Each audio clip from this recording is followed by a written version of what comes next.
आणि यानंतर बातमी आहे क्रिकेटच्या मैदानातून भारतानं न्यूझीलंडचा 44 धावांनी पराभव करून आयसीसी चॅम्पियन्स ट्रॉफीच्या अ गटात अव्वल स्थान राखलं। त्यामुळे उपांत्य फेरीत भारताचा सामना मंगळवारी ऑस्ट्रेलियाशी होईल। भारत न्यूझीलंड संघांमधल्या सामन्यात गोलंदाजांनी निर्विवाद वर्चस्व गाजवलं। या सामन्यात न्यूझीलंडच्या गोलंदाजांनी भारताला 9 बाद 249 धावात रोखलं होतं। त्यामुळे न्यूझीलंडसमोर विजयासाठी 250 धावांचं माफक आव्हान होतं।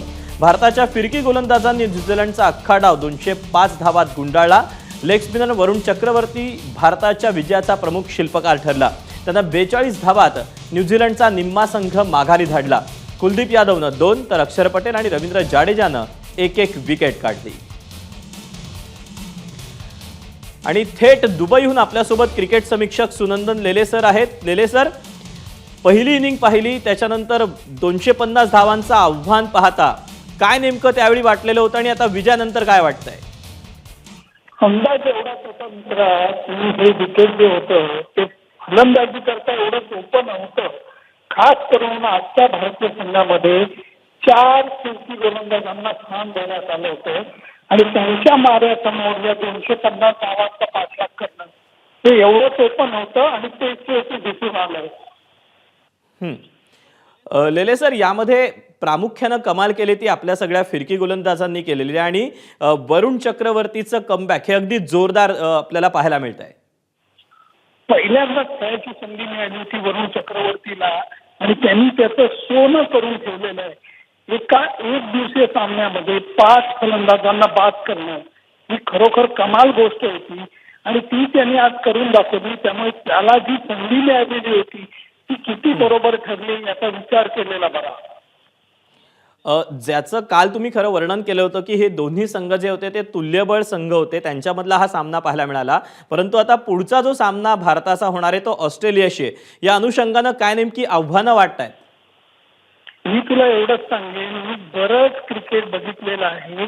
भारतीय संघ ऑस्ट्रेलियाला अंतिम सामन्या अगोदर जेव्हा भेटतो तेव्हा तो ऑस्ट्रेलियाचा काटा काढतो, असा माझा तरी अनुभव आहे क्रिकेट पत्रकारितेचा आहे। त्यामुळे मला तर असं वाटतं की भारत विरुद्ध ऑस्ट्रेलिया सेमीफायनल मॅच होतीये हे भारताच्या दृष्टीने चांगलं आहे।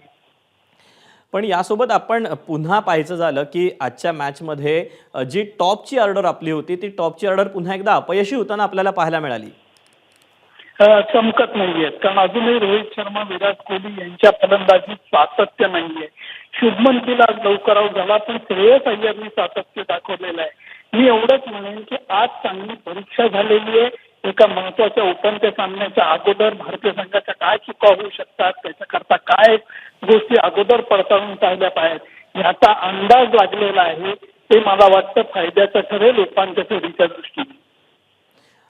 त्यासोबतच पुढचा जो सामना आहे त्यासाठी आणखी आपल्याला कुठली तयारी करायला हवी असं आपल्याला वाटतंय?